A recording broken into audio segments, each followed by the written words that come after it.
CES surely didn't begin with me. It didn't begin with the church council at Augustana. It didn't begin with Russell Lund, one of the first sponsors. CES was born in the heart of God. Pastor Berg was right. CES was born in the heart of God. But how does one take what was born in the heart of God and make it a reality, a miracle really, in the world? Who makes God's love come to life? My dad was first and foremost a man of God and a follower of Jesus. He had a passion for people. He had a passion for the gospel. And his highest and greatest passion was putting those two things together. He saw himself always as a servant, and therefore it was his mission to serve other people. He called Augustana the servant church in the heart of the city, and he was the one who led that whole band of servants. Pastor Berg's passion for helping people was always a part of his ministry, and CES grew out of meeting the emerging needs of people in the neighborhood. I remember that it began in Augustana's basement. Every inch of that church was used for ministry. And we had the Crossroad Ministries where people in the neighborhood came in for various things and programs outside. And often those people would say, I need food. I need a bus token. I need someone to talk to. And Augustana wasn't set up as a food shelf. And so it became obvious that something else needed to happen. And that was the vision, the dream of CES, and the prayer. And that dream was realized when Russell Lund entered the picture. Pastor Berg and Russell Lund, a meeting of the minds, a shared passion for feeding people, neighbors of a sort with Hove's grocery store serving the same neighborhood as Augustana. Support from Russell Lund made it possible for Pastor Berg's dream of CES to become a reality. Pastor Berg and Russell Lund were acquainted with each other by virtue of both sitting on the board of directors of Gustavus Adolphus College. As a result, he knew that Augustana was deeply involved in the community and would be a good candidate for what he had to offer. And so this was the miracle on which Community Emergency Service was based. Russell Lund providing money, $5,000 the first year. And the interesting thing was he often said, this is to be considered seed money. And if this vision that I have is of the Lord will raise up other people as you tell the story of meeting needs in the inner city. Pastor John Bonesack, CES's first executive director, took the vision of Berg and Lund and made it come alive. The miracle of chance connection introduced a teenaged Pastor John to Pastor Berg at a youth leadership conference in San Antonio, Texas, and reconnected them again when Bonesack was a student at Luther Seminary.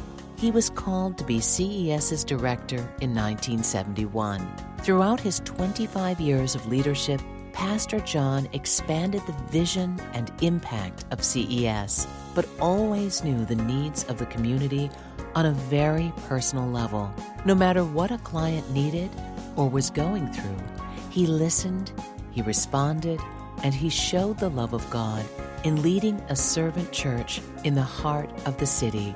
And he saw the needs beyond CES's service area and made a big impact on the larger community and how it addresses hunger. The biggest challenge in our first year at Community Emergency Service was trying to find a variety of other resources. We determined early on that we would not compete with other sources of assistance for people in need, but that we would function as a safety net. We all, as food shelves at that point, had a great deal of problem trying to resource food. I went to one of the large local food processors, manufacturers, and said, would you provide us with breakfast food? And essentially what they said was, yeah, you and 15, 20 other food shelves? I don't think so. You folks get organized and come to us as one. We will then assist that group, and you divide it amongst yourselves. Due to Pastor John's forethought and leadership, CES became one of 4 founding partners of a network of food shelves that cooperatively recruited resources from major corporations and organizations, which helped all food shelves in the Twin Cities. With his strategic thinking and willingness to collaborate, Pastor John built the foundation upon which CES operates today. He and his wife Barbara worked side by side to ensure CES's growth and impact during the first half of its history. With the help of Associate Director Jeff Noyet, they provided vision and leadership to make sure CES adapted and changed to meet the needs of a changing community. Jeff, in particular, worked to connect CES with the community to successfully make a difference in the neighborhood. The challenge came when there were more people to help than space to deliver services. After Pastor John's retirement in 2009, a major transition took place that moved CES from its original Augustana church to its current location. A new director, Pastor Mark Peterson, managed the transition and rallied the community to help with all aspects of renovation, making the larger, new CES facility more functional and adaptable to current and emerging needs. As one longtime CES employee puts it, it felt like the entire community was working with us to make it happen. In 2012, Mike Lloyd took the reins of CES and has provided fresh energy and leadership that brought the organization through its 50th year. And while the community and society continually change, one thing remains the same: the mission of CES and its commitment to respond to emerging needs. So we continue the beginning mission that Pastor Berg had for CES, and we've just expanded on that. And the numbers, I'm sure, would be flooring to him. You know, we talk about seeing over 100,000 people every year. We believe the community is a group of people, all who are come together in service to one another. It's the most diverse community in the entire state. The one thing we talk about often is how many people there are in the community who today aren't served. And that's really an issue of whether we can find the funding, whether we can find the volunteers to help us reach those people, and whether we can execute on that need. But the basic role that CES performs and the services we provide that are essential to the people in the community will continue on. It's going to be a continuation of our mission that we have today, and expanding the services that we provide to the people in the community. You know, it's hard to imagine how life would be for the people in this community if there wasn't somebody like CES here to provide those services. I love the fact that we have such a tremendous impact on the lives of people.